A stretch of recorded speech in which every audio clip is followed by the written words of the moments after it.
Double 2 बार आए हो, बराबर ना? हाय करते ओके। हेलो। आप आपको पता अस्सलाम वालेकुम। तो आज है मंडे, सुबह के बज रहे हैं 4:30।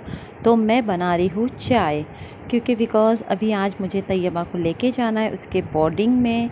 तो ये मेरी चाय की सुबह की शुरुआत हो रही है।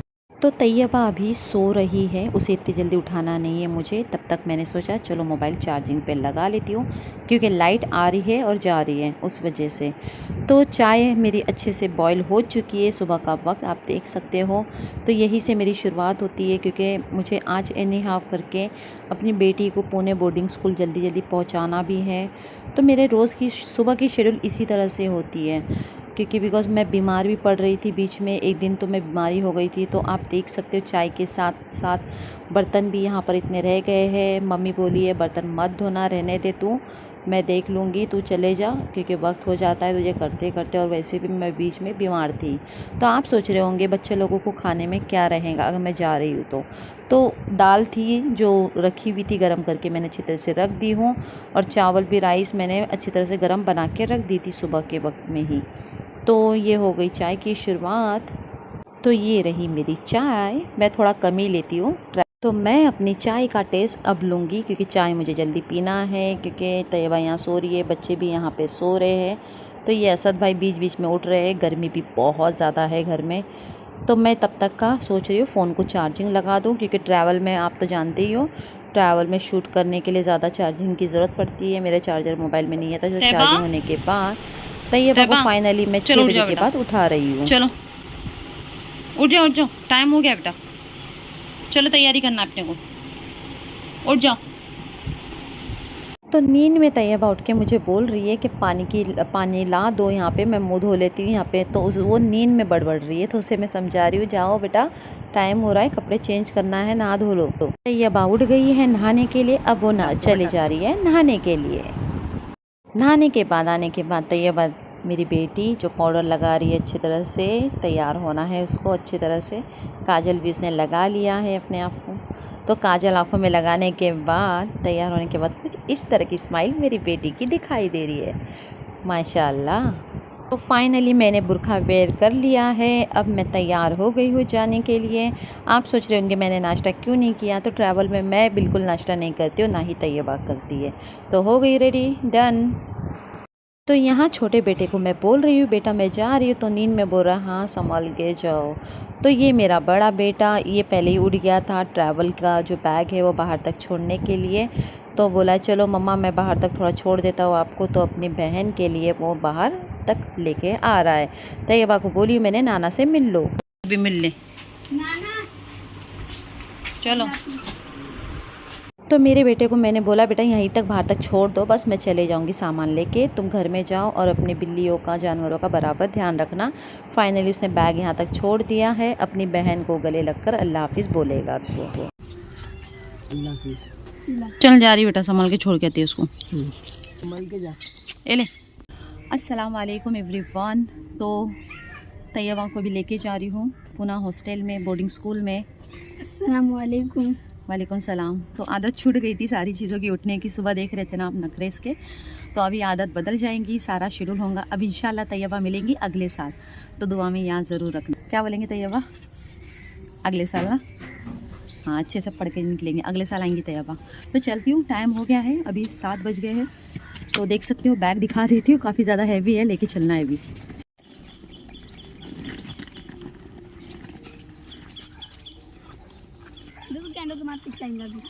क्या तो ये क्या आगे लेके जाओ उसको, ला मेरे को दे दे बैग ये। तो तैयबा इतना हैंडल कर रही है अभी।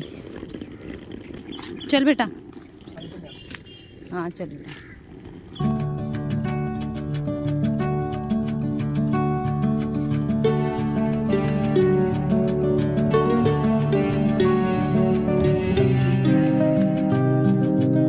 तो सुबह के वक्त एक भी ऑटो स्टैंड पर नहीं थी यहाँ पर। तो देखते देखते मैं वेट करने लगी हूँ।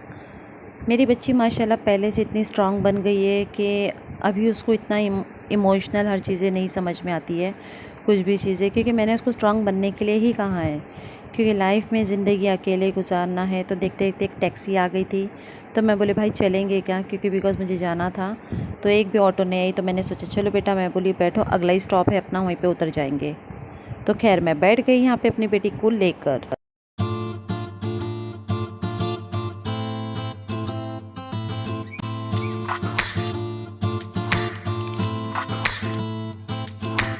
तो फाइनली मैं पहुंच गई हूँ टैक्सी स्टैंड पर। तो मेरे पास छुट्टे नहीं थे, तो वो टैक्सी वाले भाई ने बोला रहने दो, कोई बात नहीं, अगले टाइम कभी दिखे तो दे देना।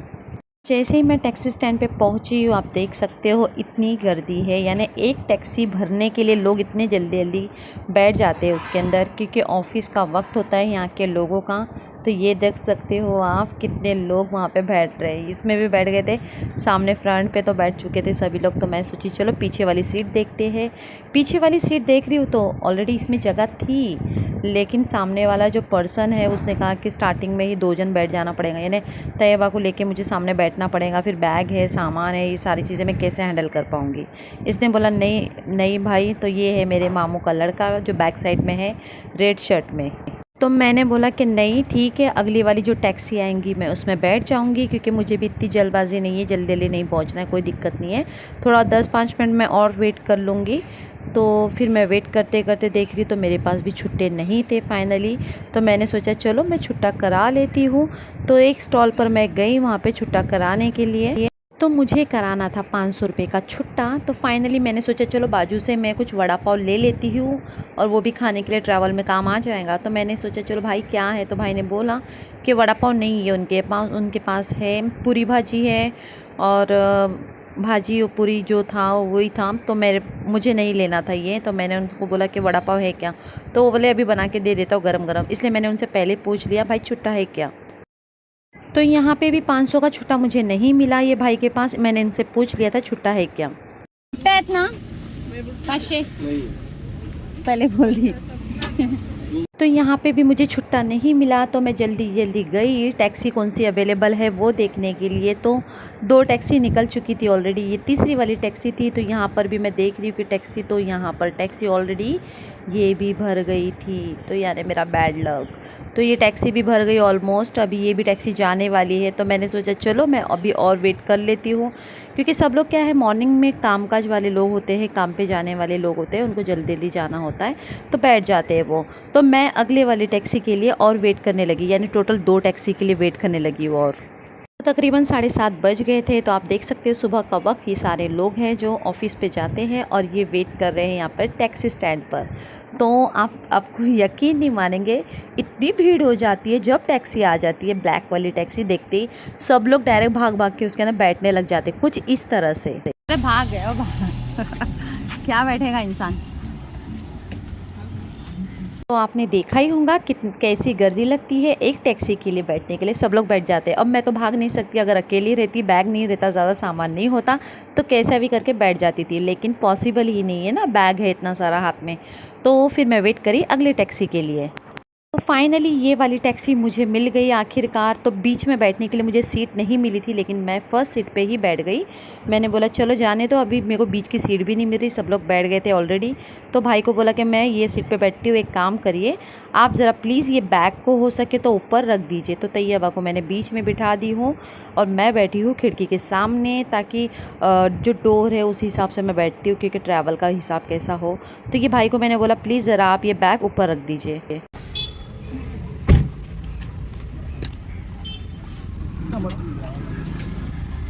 Thank you. ठीक है, थोड़ा सा।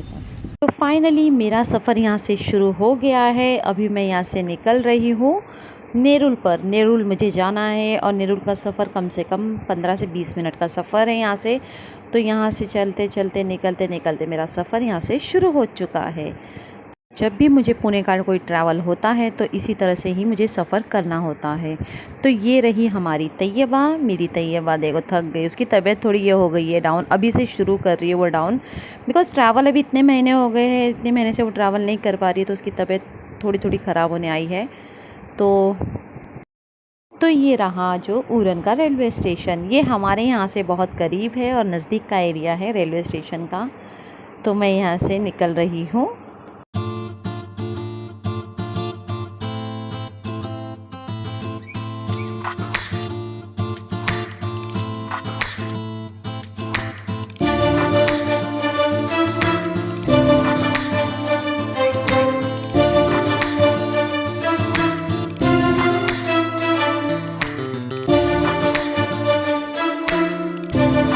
तैयबा को वॉमिटिंग जैसी भी आ रही थी, तो मैंने उसको बोला बेटा तुम एक काम करो, सो जाओ थोड़ा देर के लिए, जब आ जाएगा नेरुल तो मैं तुमको उठा दूँगी।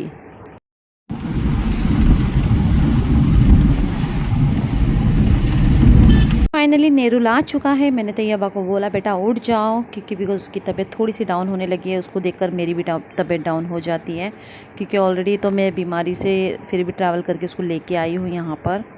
तो कैसा भी करके अभी उसको मैं बोली बेटा बाहर आ जाओ जल्दी जल्दी, क्योंकि अपने को भी फिर पुणे के लिए टैक्सी भी यानी जो गाड़ी है 4 व्हीलर की वो देखना होता है यहाँ पे जाने के लिए। आखिरकार मैंने छुट्टा यहाँ से करवा ली भाई के पास से, क्योंकि मेरे पास बिल्कुल छुट्टा नहीं था। सुबह का वक्त कोई छुट्टा देता भी नहीं है। फिर भी मैंने कैसा भी करके इनसे रिक्वेस्ट करके छुट्टा ले ली हूँ यहाँ पर।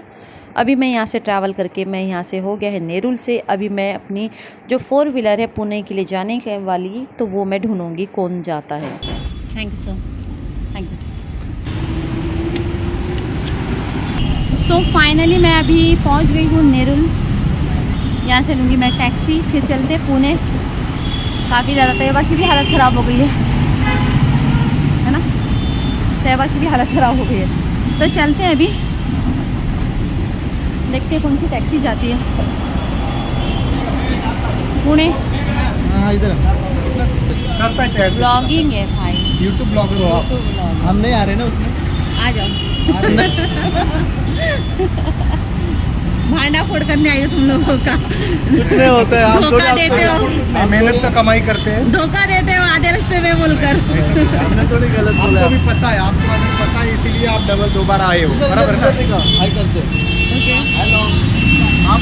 आपको पता है इसीलिए आप डबल आए हो ना। आपको पता नहीं रहता तो आप आते ही नहीं इधर। Thank you. हाँ मुझे पता है, पर बराबर पहुँचा दो। दोनों बैठ कर स्टेशन पहुँचाएंगे ना? पक्का मैम। Fine fine. फाइनली यहाँ से पुणे के लिए जाने के लिए नेरुल से निकल चुकी है गाड़ी। और माशाल्लाह अच्छा है कि जल्दी जल्दी गाड़ी निकल गई, वरना लेट नहीं हो रहा था। तो उस हिसाब से तो गाड़ी मैंने जो सीट ली थी वो खिड़की यानी विंडो वाली सीट ली थी, क्योंकि तैयबा को वॉमिटिंग जैसी हो रही थी, तो इसलिए मैंने सोचा थोड़ा हवा फ्रेशनेस लगेंगी उसे, तो तबीयत भी ठीक रहेंगी। तो उसे मैंने बिठा दिया है खिड़की वाली सीट पर। और मैं पूरा अच्छी तरह से, देखिए कैसा होता है मेरा जो ट्रैवल है ना, वो इसी तरह का ही होता है जब भी पुणे का कोई ट्रैवल हो, आना जाना हो। क्योंकि मुझे यहाँ से सुबह से ही निकलना पड़ता है, क्योंकि ट्रैफिक इतना होता है ना, आपको मैं बता नहीं सकती कि सुबह के वक्त में भी इतना ट्रैफिक होता है यहाँ पे। और जैसा तैसा करके मुझे तो लेके जाना ही जाना है। ट्रैवल शुरू होते ही तैयबा की वॉमिटिंग शुरू होने लगी थी। मैंने साथ में कैरी बैग थैली प्लास्टिक वाली लेके रखी थी उसके लिए, तो उसको वॉमिटिंग जैसी हो रही थी लेकिन आ नहीं पा रही थी। तो पानी वानी सब कुछ मैंने ले ली थी ट्रैवल में। एक्चुअली अब पुणे ट्रैवल कैसा होता है कि मैंने अपनी बच्ची को अपने से इसलिए भी दूर रखा है कि जो माहौल है, जो सिचुएशन जैसा है, या मैं काम कर सकती हूँ या फिर घर बैठ सकती हूँ, क्योंकि सारी चीज़ें दोनों एक साथ नहीं हो सकती है ना। अगर मैं घर बैठे रहूँ और उसे ध्यान ना दूँ, काम ना करूँ, तो बच्चों के एजुकेशन पे काफ़ी ज़्यादा इफ़ेक्ट हो जाएगा। और मेरे पीछे कोई सपोर्टिंग नहीं है रोल जो मुझे कोई पैसे दे दे जिससे मैं घर चलाऊँ रहूँ। तो मेरे बच्चों की जो सारी जिम्मेदारी है वो मैंने अकेले ही संभाली हूँ अल्लाह के करम से। तो इसकी तबीयत तो थोड़ी थोड़ी ख़राब होने लगी थी, तो मैंने इसको बोला बेटा एक काम करो, तुम आराम करो, सोते सोते क्या है ट्रैवल हो जाता है कम्प्लीटली करके। तो जैसा तैसा करके मुझे आखिरकार ट्रैवल करना ही पड़ रहा है। और एक अकेली उसी की तबीयत ट्रैवल में ख़राब नहीं होती है, ट्रैवल में मेरी भी तबीयत बहुत ज़्यादा ख़राब हो जाती है। मैं फिर भी अपने आप को पेशेंस रख के बर्दाश्त करके एकदम रहती, क्योंकि मुझे ना ज़्यादा ट्रैवल नहीं हो पाता है। मुझे जो ट्रैवल में कैसा होता है, मेरे हाथ पैर कांपने लग जाते हैं, मेरा बीपी इतना डाउन हो जाता है ना ट्रैवल की वजह से, तो एक घुटन भी महसूस होने लगती है। फिर भी जैसा तैसा यहाँ वहाँ चीज़ें देखते मैं अपने आप को संभाल लेती हूँ कि नहीं ठीक होगा, क्योंकि मैं ज़्यादा ट्रैवल नहीं कर पाती। मुझे साल में एक बार ट्रैवल करने मिल जाता है, वो भी तैयबा को लेके जाना हो या मेरे बड़े बेटे का ट्रैवल हो पुणे का, या इनको पिकअप करना हो। मैं कभी ऐसा घूमने के लिए, कभी भी ट्रैवल के लिए पुणे के लिए अभी तक नहीं गई हूँ। मेरी कोशिश थी कि जब दरगाह पे जाऊँ वहाँ पे, या फिर लोनावला के भी शूट करने जाऊँ, लेकिन मुझे इतना भी वक्त नहीं मिलता है अपने पर्सनल के लिए भी। तो कोई मुझे इस तरह से अगर जज करने लगे कि आप अपनी बेटी को यहाँ डालते हो, दूर रखते हो, तो वो मेरी मजबूरी है, वो मैं ही समझ सकती हूँ ना, क्योंकि किसी ने मेरे साथ वो ज़िंदगी नहीं निकाला है ना कि मैं किस तरह से हैंडल करती हूँ चीज़ों को। 7 से 8 साल की थी मेरी बेटी, तब से मैंने उसको पुणे में एडमिशन किया बोर्डिंग में, क्योंकि जिस हिसाब से माहौल है और जिस हिसाब से सिचुएशन चल रही है, दीनी तालीम भी देना है, एजुकेशन भी देना है, उसे अच्छा एजुकेशन देना है। मैं जानती हूँ कि थोड़ा प्यार माँ का कम मिल रहा है, लेकिन मैंने उसे कहा है कि लाइफ में आज मैं हूँ, कल ना रहूँ, तो अपनी ज़िंदगी कैसे जीना है बेटा, तुम्हें अच्छी तरह से मालूमात होना चाहिए। क्योंकि ज़िंदगी उसी को कहते हैं बेटा जो अपने आप को तुम संभालो। आज मैं तुमको इतना दूर जा रही हूँ, उसे अच्छे पता है, रीज़न उसको पता है कि उसकी मम्मी ने किस हालत से उसे सिचुएशन से संभाल रही है, अपने दोनों भाइयों को हैंडल कर रही है, अपनी लाइफ को भी नहीं देख रही है कि ज़िंदगी में माँ की भी कोई लाइफ होती है। तो ये सारी चीज़ों को मेरी बच्ची भली भांति अच्छी तरह से जानती है। और मैंने आपसे पहले भी कहा है, एक माँ को उसकी बेटी से बढ़कर कोई नहीं समझ सकता आज के टाइम में, क्योंकि जो दर्द होता है ना वो बेटी ही समझ सकती है अपनी माँ की। तो मैं चाहती हूँ अपनी बच्ची को इतना पढ़ाओ, उसे डॉक्टर बनाना ही मेरा एक सपना है। और इंशाअल्लाह अल्लाह ने चाहा तो मेरी ये ज़ुबान ज़रूर कबूल होंगी कि मैं आज जितनी तकलीफ़ उठा रही वो मैं नहीं चाहती कि वो कभी ऐसी ज़िंदगी पर आए कि उसको अपने हस्बैंड के ऊपर डिपेंड रहना पड़े।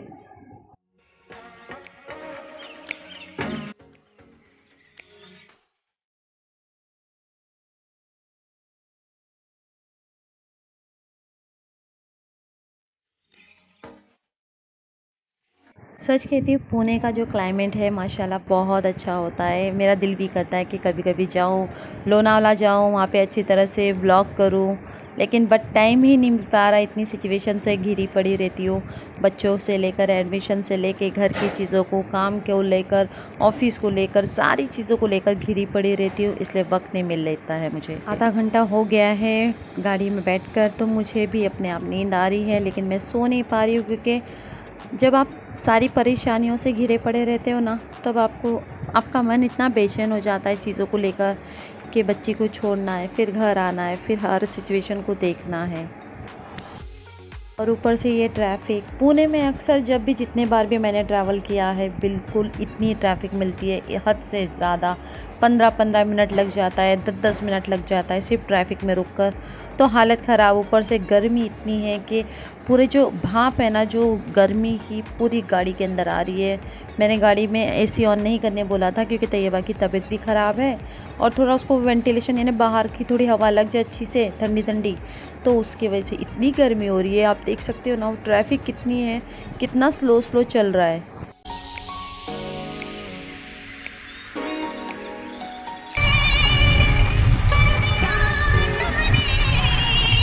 ट्रैवल करते करते सबसे फेवरेट सॉन्ग ये मेरा आ गया है। आप ज़रूर कमेंट्स करना है कि ये सॉन्ग कौन सा है। इसकी कुछ लाइंस मैं ऐड कर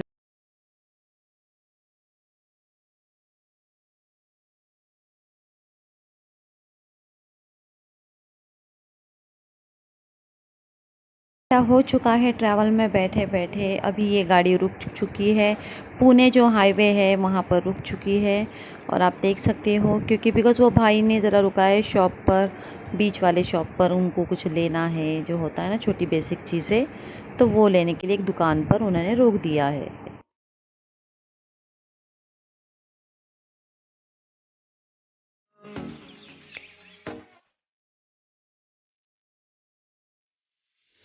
तो वॉमिटिंग करते करते तैयबा की थोड़ी सी हालत ख़राब हो गई है, तो ये सो रही है वो। और धूप मेरी तैयबा के मुंह पे काफ़ी ज़्यादा लग रही थी, तो मैं अपने हाथ की परछाई उसके लिए लगा रही हूँ। तो एक माँ ही समझ सकती है अपनी बेटी को क्या चाहिए और क्या नहीं चाहिए उसे। तो मेरी बच्ची थोड़ी आराम कर रही है, बस ये वक्त निकल जाए कैसा भी करके। वो अपने आप को तो इतनी अच्छी तरह से संभाल चुकी है, अभी बस पढ़ाई पे ध्यान दे और आगे बढ़े और कुछ कर दिखाए वो। मेरे हिसाब से तो मानना यही है कि ज़िंदगी बहुत अच्छी है। ज़िंदगी को जीने वाला तरीका और ज़िंदगी को जीने का सलीका ज़रूर आना चाहिए। क्योंकि अगर आप अपनी ज़िंदगी में जितनी दुख तकलीफ़ से जी भी रहे हो ना, उसमें आपको बाहर निकलने के लिए अपने आप का हौसला मज़बूत रखना चाहिए, क्योंकि तभी तो वो आप पार कर पाएंगे उस मुश्किलों से। मुझे कमेंट ज़रूर करना, अगर आप कहीं पुणे से भी हो, आप जो भी मेरे सब्सक्राइबर अगर पुणे से भी हो, तो मुझे कमेंट ज़रूर करना कि पुणे में सबसे अच्छा और बेस्ट लोकेशन कौन सा है। तो इंशाल्लाह कोशिश ज़रूर करूँगी अपने फैमिली के साथ, मेरी मम्मी डैडी मेरे भाई लोगों के साथ ज़रूर ट्रैवल निकालूँगी एक बार आने के लिए। यहाँ की वादियाँ, यहाँ का लोकेशन, व्यू बहुत अच्छा है। इस हिसाब से मैं जब भी आती हूँ ना, ये सबसे अच्छी चीज़ें हैं कि मैं यही चीज़ों को कैप्चर ज़्यादा करती हूँ, क्योंकि मुझे ऐसी ही हरियाली, ऐसी ही लोकेशन इतनी पसंद आती है ना कि मैं बहुत ज़्यादा उसे कैप्चर करके अपने पास रखती हूँ। मुझे ये पहाड़ी एरिया, ये हरियाली और एकदम साइलेंट जोन एरिया इतना पसंद आता है ना कि मैं कोई भी कैप्चर हो तो उसे मैं छोड़ती नहीं हूँ, उसे ज़रूर कैप्चर करके रख लेती हूँ अपने पास। फाइनली मेरी बेटी उठ गई, थोड़ी सी फ्रेश लग रही है अभी, उसकी स्माइल माशाल्लाह। तो मेरी बेटी उठ गई है तो मुझे अच्छा लग रहा है, तब भी थोड़ी ठीक है वो। फाइनली अभी आधे रास्ते पे मैं पहुंच गई हूँ पुणे के। तो अभी मैं उतरने का टाइम हो रहा है, क्योंकि उन्होंने कहा था कि चेंज करके देंगे गाड़ी। तो ये गाड़ी चेंज हो रही है। तो भाई को मैंने पहले बोल दिया था प्लीज़ बीच वाली सीट देना, क्योंकि थोड़ा बच्ची को भी वॉमिटिंग हो रही है, तो उस हिसाब से। तो बोले ठीक है, तो उन्होंने एक अरेंज करके दे दिया है मुझे एक बीच वाली सीट।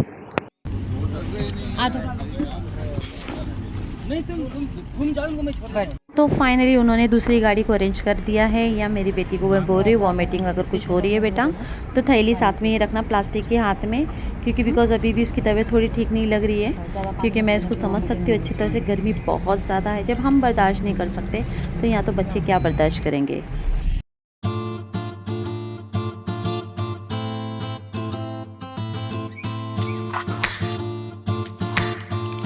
गाड़ी के शुरू होते ही 15 मिनट के बाद तैयबा को वॉमिटिंग आना शुरू हो गई है, क्योंकि बिकॉज़ गर्मी इतनी है, भाप इतनी हो रही है, तो उसकी वजह से उसको गर्मी से बर्दाश्त भी नहीं हो रहा था। मैंने बोला कोई बात नहीं बेटा, देखिए आप देख सकते हो ट्रैफिक ने और परेशान करके रखा है, ऊपर से इसकी तबीयत और ख़राब। तो जैसा तैसा करके ये अपने आप को संभाल रही है। वो इतनी वॉमिटिंग करी, 2 बार 3 बार तो वॉमिटिंग हो चुकी है इसको। तो फाइनली आधा पौना घंटा हो चुका था, ट्रैफिक 1 घंटे से बहुत परेशान ऑलरेडी हो गई उसी में ही मैं। तो ये जैसे तैसे करके पुणे रेलवे स्टेशन में पहुंच गई अपनी बेटी को लेकर। तो भी उसकी थोड़ी तबीयत थोड़ी और ज़्यादा ये थी, यानी इतना डगमगा रही थी। फिर भी हिम्मत बांध कर उसको मैंने बोला बेटा हिम्मत रखना पड़ेगा, क्योंकि अभी हम पहुँच गए पुणे स्टेशन। तुमको लेके जाती हूँ वॉशरूम, और वहाँ पर तुम फ्रेश हो जाओ, थोड़ा ठंडा पानी मुँह पर डाल लो, सर पर भी थोड़ा सा पानी रखो ताकि अच्छा लगे तुमको। तो ये मैं उतर गई हूँ पुणे रेलवे स्टेशन पर। चल एक काम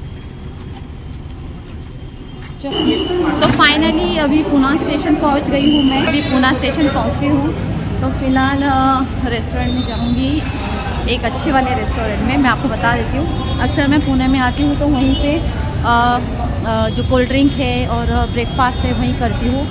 तो तैयबा को लेकर आज मैं वहीं जाऊँगी। तो यार मैं पकड़ लेती हूँ। तो अक्सर मैं पुणे आती हूँ ना, तो वही रेस्टोरेंट में मैं जाती हूँ। मैं आपको दिखा देती हूँ, चल चल। तो फाइनली हम पहुँच गए श्री कृष्णा प्योर वेज। आज सामान क्या इसके इधर लागे लागे मैं खा लिया। बैक तो रुक जा। तो सबसे पहली बात है, जब भी मैं पुणे रेलवे स्टेशन आती हूँ तो ये श्री कृष्णा रेस्टोरेंट है। बहुत अच्छा रेस्टोरेंट है। यहाँ की जो एवरी रेसिपीज़, यहाँ की वेज थाली सबसे ज़्यादा फेमस है। और मैं यहाँ पे आती हूँ तो जो लाइम जो जूस है ना, वो डेफ़िनेटली ज़रूर पीती हूँ, क्योंकि बहुत अच्छा है और एक रीजनेबल भी रेट है यहाँ पर। और सबसे अच्छा खाना है। जब आप अक्सर एक रेस्टोरेंट को जाते हो और रेस्टोरेंट पे जाकर आप हमेशा उस चीज़ को डिलीशियस, कोई भी जो रेस्टोरेंट की डिश होती है उसे अच्छे से खाते हो ना, तो पता चल जाता है कि कितना साफ़ सुथरा है और हाइजीनिक चीज़ों पे इन लोग ध्यान देते हैं। तो आपको दिखा देती हूँ मैं, क्योंकि मुझे नहीं अच्छा लगता कि ज़्यादा मैं कवर करूँ, ज़्यादा लोगों को यहाँ पे दिखाऊँ, लेकिन फिर भी मैं आपको दिखा देती हूँ। बहुत भीड़ लगती है यहाँ पर आने के लिए। खाली हो जाए, पूरा फूल है ना, पूरा फूल है। फाइनली हमें सीट मिल गई है बैठने के लिए, क्योंकि पूरी सीट बिजी थी, सब लोग, बहुत ज़्यादा लोग थे। तो तैयबा को मैं पूछ रही हूँ बेटा खाने में क्या खाएंगे तुम, क्योंकि वहाँ पर जाने के बाद भी तुमको खाने नहीं मिलेगा, टाइम बहुत हो जाएगा, इसलिए यहाँ से खा के ले लो अभी फ़िलहाल। होटल भरा हुआ है यहाँ पे, भर गया होटल। क्या खाने का? मैंने तैयबा को पूछा बेटा तुमको क्या खाना है बता दो, साबूदाना या मेदू वड़ा, मसाला डोसा कुछ खाना है। तो उसने बोली मम्मी मैं ज़्यादा नहीं खाऊंगी, वॉमिटिंग आ जाएंगी मुझे, ये वो। तो मैंने उसको बोला ज़्यादा मत खाना, थोड़ा सा खा लेना। और मुझे तो वैसे भी भूख नहीं लग रही थी, तो मैंने बोला ठीक है बेटा, एक काम करती हूँ, मैं मेदू वड़ा मंगा लेती हूँ, फ़िलहाल 2 मंगा लेती हूँ। और सबसे स्पेशल है यहाँ का जो लाइम जूस। आप अगर सभी पुणे कभी जाएंगे तो यहाँ पर लाइम जूस ज़रूर ट्राई करना। बहुत फ्रेश और बहुत एकदम अच्छा लगता है पीने के लिए। ज़रूर ये ड्रिंक आप ऑर्डर करना ज़रूर। तो मैंने फ़िलहाल ऑर्डर किया है मेदू वड़ा विथ सांभर, और ये मैंने ऑर्डर कर लिया है। फाइनली मेरा मेदू वड़ा जो मैंने ऑर्डर किया था वो आ गया है। बहुत ज़्यादा क्रंची था और बहुत गरम था। तो इसके साइज़ आप देख सकते हो कितने बड़े बड़े साइज़ में, विथ चटनी और सांभर। तो मैं इसे खा रही हूँ। तब तक आप लोग भी ज़रूर मुझे कमेंट्स करना कि आपका फेवरेट रेस्टोरेंट कौन सा है। अगर आप पुणे से हो तो ये मेरी बेटी की स्माइल, तो ये अभी भी खुश है। तो इसको मैं बोली बेटा थोड़ा सा खा लो, ज़्यादा मत खाना। अगर वॉमिटिंग जैसी आ रही है तो मैं तुम्हारे लिए जूस भी ऑर्डर करती हूँ। कितना फ्रेश है देख सकते हो आप। अच्छा नहीं लगा तो बताना मेरे को, थोड़ा सा लाइट पेट में डाल ले। अच्छा है ना, मैं इसलिए यहीं आती हूँ। तो मेरी बेटी को इसका टेस्ट बहुत अच्छा लगा। खाने में बहुत क्रंची था। आपको बताना चाहती हूँ कि ये 1 इंसान या 2 इंसान के लिए वर्थ है खाने के लिए, अगर जब ट्रैवल करते हो आप तो। और एकदम बहुत अच्छा फ्रेश अच्छा बनाते हैं लोग खाने में, तो ज़रूर ट्राई करना। इनकी जो सांभर और चटनी भी बहुत माशाल्लाह अच्छी है। तो मेरी तैयबा को ये चटनी बहुत पसंद आई। ब्रेकफास्ट फिनिश होने से पहले ये आ गया लाइम जूस। तो इसका टेस्ट आप देख सकते हो, माशाल्लाह इतना अच्छा लगा उसको। मैं बोली कैसा लगा बेटा, तो बोलती मम्मी बहुत अच्छा है। तो मैं बोली हाँ, तो यही तो चीज़ यहाँ की अच्छी है। श्री कृष्णा रेस्टोरेंट आप लोग सभी ज़रूर जाना अगर कभी आप पुणे से हो। यहाँ पर वेजिटेरियन लोगों के लिए है, लेकिन नॉन वेज लोग भी जा सकते हो, क्योंकि यहाँ पे जो वेज बनता है ना वो वाकई में बहुत डिलीशियस है और बहुत अच्छा लग रहा है। तो ये बोलती मम्मी एकदम फ्रेश और ओरिजिनल जैसा लग रहा है। मैंने हाँ, ओरिजिनल जैसा ही बनता है यहाँ पे। तो ये रहा मेरा जूस, खाकर हो गया है, बहुत टाइम हो चुका है। चलो अभी थोड़ा रिलैक्स तो हो गई हूँ मैं भी, और तैयबा भी अच्छे से। अब मैं निकल रही हूँ इसे छोड़ने के लिए इसके बोर्डिंग स्कूल पे। चल ये आ गई मैं रेस्टोरेंट के बाहर, श्री कृष्णा रेस्टोरेंट के बाहर से। आप लोग पुणे कर हो तो ज़रूर कमेंट्स करना। तो फिलहाल अभी ऑटो आने वाली है, अब देखते ऑटो वाले कितने लेते हैं इसमें। तो 220 के अराउंड इन लोग बता रहे हैं ऑटो का। तो यहीं से हम लोग ऑटो ले लेंगे फाइनली, बिकॉज वहाँ पे 250 रुपये के करीब बता रहे हैं। तो देखते हैं कौन जाता है फिलहाल के लिए यहाँ से। तो यहाँ पर जो मैं ऑटो स्टैंड पर आई हूँ, तो यहाँ पर 250 से लेके 200 जो एरिया में मैं जाती हूँ, वहाँ पर इतना एरिया पे यानी तैयबा की जो बोर्डिंग पे इतना लगता भी नहीं है। तो बहुत ज़्यादा रेट सब लोग बता रहे हैं अपने तरफ से। तो फाइनली एक भाई मुझे मिल गए जो बहुत कम रेट में, यानी सिर्फ 150 रुपये चार्ज में उन्होंने मुझे छोड़ा है। लेकिन मैंने उनको अपनी तरफ से एडवांस थोड़ा सा दे दिया है ज़्यादा, क्योंकि बहुत अच्छा है और इतना कम में भेज रहे थे, तो अच्छी बात। तो फाइनली ऑटो मिल गई हमें, इतना ऑटो मिल गई हमें। तो तैयबा की तबीयत थोड़ी सी नाजुक हो गई है तैयबा, तो इसे जल्दी जल्दी छोड़ना है मुझे, फिर रिटर्न मुंबई भी जाना है। बहुत लंबा सफ़र करके आना पड़ता है सुबह सुबह, नींद ख़राब करके। देखते ना सुबह मैं रात भर से सोती नहीं हूँ, क्योंकि ट्रैवल का ऐसा होता है इसके मामले में कि मैं सो नहीं पाती हूँ, और उसकी वजह से नींद कभी नहीं खुली अचानक। काफ़ी छुट्टी हो गई है, काफ़ी मस्ती इंजॉय हो गई उसकी लाइफ। तो अभी फ़िलहाल माशाल्लाह अच्छी है। तो फिलहाल मैं जल्दी इसको छोड़ दूँ, उसके बाद रिटर्न आना है मुझे, फिर काम है, सब देखना है अलग से मुझे। तैयबा भी आएंगे 1 साल के बाद। तो अभी फ़िलहाल तैयबा को छोड़ने से पहले उसका कुछ सामान है वो ख़रीदना है। उसके लिए साबुन, शैम्पू, कुछ चीज़ें हैं जो स्टोर से मैं ख़रीदने वाली हूँ। टाइम नहीं मिला मुझे संडे के दिन ख़रीदने के लिए, बिकॉज प्लान था ही नहीं है संडे के दिन। मंडे का भी प्लान आज का था ही नहीं मेरा, तो मैंने सोचा कि मंडे के बाद मैं जाऊँ। तो ऑटो वाले भाई को मैंने कहा था मुझे एक शॉप पर रोक दीजिए जहाँ पर छोटी मोटी चीज़ें मुझे तैयबा के लिए लेनी थी। तो ये शॉप पर मैं आ गई हूँ। यहाँ पर जो सामान मैंने ख़रीद लिया उसके लिए जो सारी चीज़ें थी। ठीक है, नहीं अलग अलग दे, बस चलो जल्दी से हिसाब करो। तो यहाँ पर इतनी सारी चीज़ें लेने की ज़रूरत पड़ गई थी, फिर भी मैं कुछ चीज़ें, एक चीज़ मैं उसको भूल गई थी, ऑयल लेना, हेयर ऑयल। तो मैं जब अगर नेक्स्ट टाइम उससे फ़ोन पे बात कर लूँगी तो उसे बाहर बोल दूँगी लेने के लिए बाहर से ही। तो ये सारी चीज़ें हैं, छोटी मोटी चीज़ें जो उसे लेनी पड़ती है, मैं अपनी तरफ से एडवांस रखती हूँ। वहाँ तो सब चीज़ मिल जाती है लेकिन मैं अपनी तरफ से ये एडवांस चीज़ें रखती हूँ।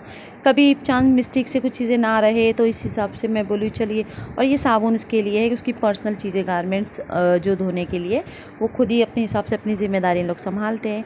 तो ये भाई ये टोटल कर रहे हैं, टोटल बिल मैंने उनको पेमेंट कर दी हूँ। मैं एक माँ हूँ और मुझे पता है कि मैं अपनी बेटी की छोटी मोटी जो भी ज़रूरतें रहेंगी उसे मुझे पूरा करना है। अभी अगर मैं आज उसके पीछे इतनी चीज़ें खर्चे कर रही हूँ ना, तो मैं फ़र्ज़ समझ के करती हूँ ताकि आगे चल के मेरी बेटी ये वीडियो के सहारे ये भी देखे कि उसकी मम्मी ने कितनी तकलीफ़ उठाई है और उसी ज़िम्मेदारी के सहारे वो अपनी पढ़ाई को आगे भी रखे और कुछ करके दिखाए। साथ ही साथ मैंने उसके लिए ग्लूकोन डी भी ले ली हूँ क्योंकि बिकॉज़ वॉमिटिंग होकर उसकी हालत ख़राब ना हो जाए। तो ये हो गया है टोटल। अब मैं पूरा पेमेंट कर रही हूँ इनको भाई को। बहुत सामान तो है, देखो।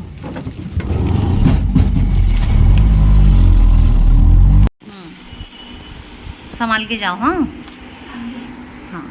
ये सब सामान सब ले लो। चलो मैं निकलती हूँ खाला, बहुत धूप हो गई है। मेरी बहुत हालत मेरी हालत नहीं हो पा रही थी आने के लिए, सच बता रही तो। चलती हूँ स्टेशन के पास। तो बेटी को मैंने अलविदा कर दी हूँ वहाँ पे क्योंकि बिकॉज टाइम ज़्यादा हो गया था आज मुझे। अब इसका प्रोसीजर ही ऐसा था क्योंकि सारे टर्म्स कंडीशन उनके स्कूल के भी चेंज हो गए थे कि जो बच्चियों को मिलने का टाइमिंग है तो एटलीस्ट उसको छोड़ दी हूँ मैंने। तो अब मुझे राहत मिल गई। अब मैं पहुँचूँगी सीधा स्टेशन पूना, फिर मैं निकलूँगी जल्दी मुंबई के लिए। और निकलने के बाद मुझे फिर मेरी तबीयत 2 दिन तक ख़राब रहेंगी एवरीवन, तो मैं वीडियो नहीं अपलोड कर पाऊँगी। तो आई एम रियली सॉरी। तो 2 दिन के बाद ही मैं कुछ वीडियो अपलोड कर पाऊँगी बिकॉज मेरे हेल्थ का इशू काफ़ी था। आज भी मेरे हेल्थ का इशू था, फिर भी मैं इसको छोड़ने के लिए आ गई हूँ क्योंकि टाइम ख़राब हो रहा है और बच्चे की एजुकेशन की पढ़ाई भी ख़राब ना हो जाए, इसलिए मुझे कैसा भी करके अपनी हेल्थ को अच्छा रख कर यहाँ पर आना पड़ा जल्दी। मैं ज़्यादा खा भी नहीं पाई रेस्टोरेंट में क्योंकि बिकॉज वॉमिटिंग सर जैसा हो रहा है एकदम भूख इतनी है और धूप की वजह से कुछ खाया पिया नहीं जा रहा। पहली बात तो गर्मी इतनी है, बहुत ज़्यादा टेम्परेचर हाई है यहाँ पे। अभी मुझे वक्त नहीं मिलेगा बीच में बात करने के लिए, तो मैं जूहीनगर पहुँच गई, आपसे बात करूँगी फाइनली। है रन दो बाद में। अच्छा, स्टेशन के पास पहुंचने के बाद मैंने फाइनली यहाँ पर ले लिया है जूस मौसम्बी का विदाउट शुगर क्योंकि बिकॉज तबीयत इतनी ख़राब लग रही थी, फिर से यानी वॉमिटिंग जैसी मुझे भी हो रही थी क्योंकि धूप इतनी है। वहाँ पर ब्रेकफास्ट भी मैंने ज़्यादा नहीं किया, मैंने वैसे ही छोड़ दी थी। एक मेदू वड़ा तो वैसे ही आधा रह गया था, तो इतनी वॉमिटिंग हो रही थी मुझे, तो मैं वहाँ पर बैठ गई। यहाँ पर बाजू में बैठ ही गई, हालत इतनी ख़राब लग रही थी। ये रहा मेरा जूस, मैं इसे फिनिश करती हूँ। तो फाइनली 4 व्हीलर में मेरी बात हो गई है भाई से। तो भाई को मैंने पहले बोल दी थी प्लीज़ एसी मत ऑन कर लेना, लेकिन यही बात तो मुझे इन लोगों की पसंद नहीं आती, ये पुणेकर वालों की जो गाड़ी लेके जाते हैं। जब आपसे कोई पैसेंजर बोल देता है कि अगर बिना एसी का रहा तो ही बताना, लेकिन क्या करूँ मैं इनको समझा नहीं पा रही हूँ। लोग क्या करते हैं, चलो बहुत सारे पैसेंजर हैं मैं समझ सकती हूँ, लेकिन मैंने जब इनसे कहा कि मुझे बिना एसी वाली ही गाड़ी देना कि मुझे वॉमिटिंग का इशू हो रहा है और मुझे बीपी इतना ये हो रहा है मेरे, तो मुझे बिना एसी का ही चाहिए था, मुझे एसी वाली नहीं चाहिए गाड़ी। तो इन्होंने कन्विंस किया ठीक है बिना एसी के लगाएंगे, आपको पहली सीट मिल जाएंगी। तो आप खुद देख लेना, मैं आपको आगे बता दूंगी वीडियो में। यही आदत मुझे इन लोगों की पसंद नहीं आती। पैसेंजर से झूठ बोलकर क्यों करते हो, पैसा आप ले लेते हो बराबर, यानी आधा रास्ता तक पार भी नहीं होता है, तो फिर क्या होता है अपनी हरकतों से इन लोग अपनी आदत से बदल लेते हैं। तो फाइनली मैं बैठ गई हूँ फर्स्ट सीट पर। मुझे फर्स्ट सीट ड्राइवर के बाजू वाली सीट मुझे मिल गई है। मैंने उनसे बोल दिया है कि हाँ मैं यहाँ पे बैठूँ, ठीक है। तो मैं यहाँ पे बैठने के लिए गई, तो इनको मैंने पहले ही बोल दिया था भाई एसी मत ऑन करना, प्लीज़ एसी मत ऑन करना। तो उन्होंने बोला ठीक है, तो एसी ऑन नहीं करेंगे। आगे चल के मैं आपको बताती हूँ कि एसी इतनी ऑन थी ना, सच बता रही हूँ, पूरा देर एसी ऑन थी, गाड़ी पूरी ब्लॉक थी, यानी बंद थी पूरी कांच शीशे। अब मैं आप बता नहीं सकती, इतनी परेशान मैं हो गई हूँ। फिर भी क्या है, ऑलरेडी पीछे जो पैसेंजर थे जिनको इन्होंने कमिटमेंट दिया था कि मैं एसी फुल एसी ऑन रहेंगी और ज़्यादा पेमेंट ले लिया था इन्होंने सामने से, लेकिन वही वजह से मैंने इन लोगों को कुछ नहीं बोला कि जाने दो, मेरे वजह से क्या एक अकेले की वजह से ये लोग जो कमाते हैं उसके ऊपर कोई प्रॉब्लम नहीं आना चाहिए, उसके वजह से मैंने इन लोगों को कुछ नहीं कहा, सच कहती हूँ। लेकिन ये ऐसा काम करते क्यों है आप देख सकते हो। मैं आपको बता देती हूँ मेरी बहुत ज़्यादा हालत ख़राब हुई, मैं कुछ एक लफ्ज़ नहीं निकाल पा रही इन लोगों को बोलने के लिए। खैर मैं खामोश बैठी हूँ और ये सुहाना नज़ारा देखते देखते मुझे बहुत चीज़ें अच्छी लगने लगी है, तो मैं कुछ नहीं बोली इन लोगों को, क्योंकि ट्रैवल का मामला है और क्या बताओ इनको, ये लोग ऐसे क्यों करते हैं। देखो कमाने का ज़रिया होता है हर चीज़ का, लेकिन झूठ बोलकर मत कमाओ ना। आपको अगर नहीं जमता है, मेरे एक अकेले की वजह से आप इतनी सीट ले रहे हो तो ले लो सीट, मेरे अकेले को मत लो ना, कोई बात नहीं है। मैं किसी और सीट पे ट्राई करूँगी कि कोई हो जाए जो बिना एसी के रहे, लेकिन क्या कहूँ मैं आपसे, अब बताऊँ। यही चीज़ मुझे इनकी पसंद नहीं आती है गाड़ी वालों की, कमिटमेंट क्यों झूठा हर वक्त देते रहते हैं ये लोग।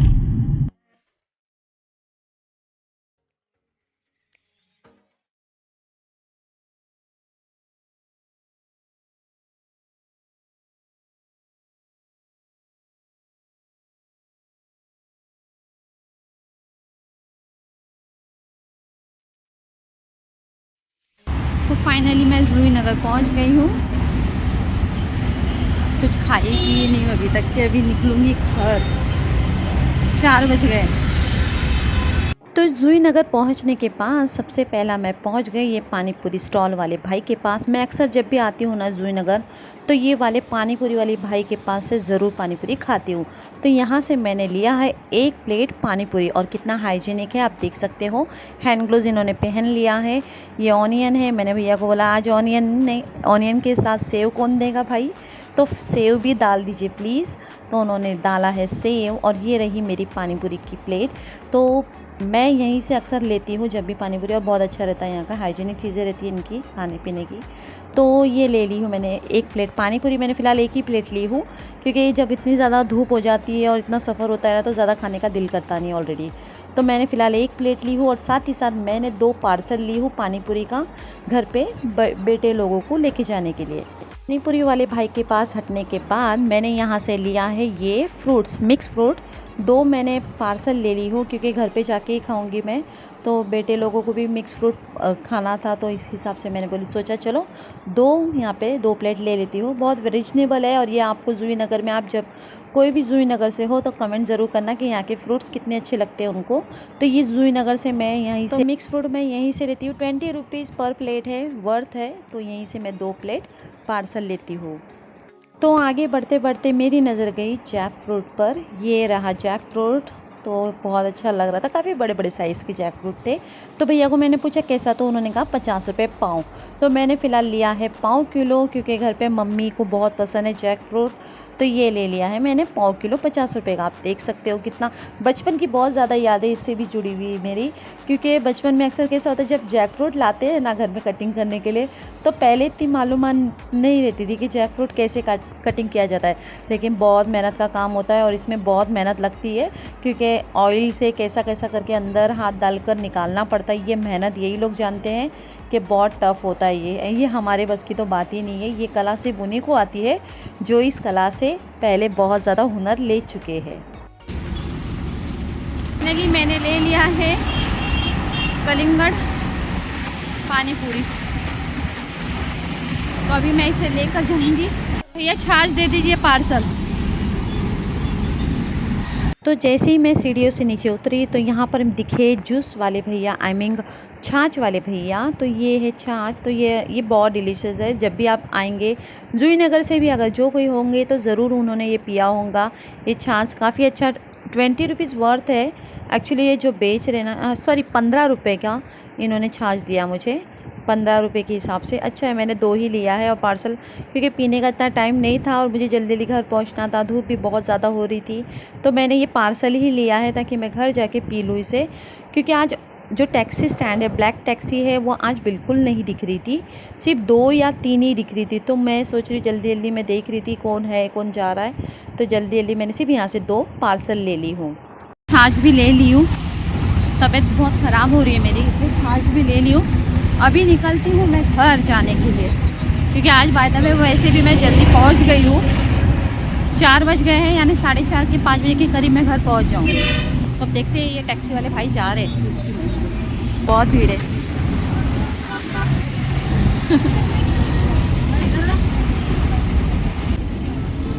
बहुत ज़्यादा भीड़ है, फुल हो गई है बहुत, हाउसफुल। एक ही थी क्या? हड़ताल पर हो? अनशन पर हो आज? कौन सी मांग पूरी करवाना है? तो मुझे यहाँ पर वेट करते करते तकरीबन 15 मिनट हो चुके थे। एक भी ब्लैक वाली टैक्सी यहाँ पर खड़ी हुई नहीं थी। तो फाइनली मैंने यहाँ पे डिसाइड किया है कि क्योंकि बिकॉज जो जल्दी आ रही है तो सब लोग भरे पड़े फटाफट उसमें बैठ जा रहे, क्योंकि वहाँ पे ऑलरेडी सब लोग लाइन लगा के बैठे हुए थे। तो फाइनली मैंने सोचा चलो ऑटो वाले को पूछ लेती हूँ कि वो जाने का कितना लेता है। यहाँ पे गाड़ियों के लिए बहुत अभी ज़्यादा ही वो हो रहा है। एक भी गाड़ी टैक्सी नहीं रुक रही अभी उड़न के लिए। पहले ऐसे टैक्सी तो दिख रही नहीं है, अभी पूछ लेती हूँ ज़रा।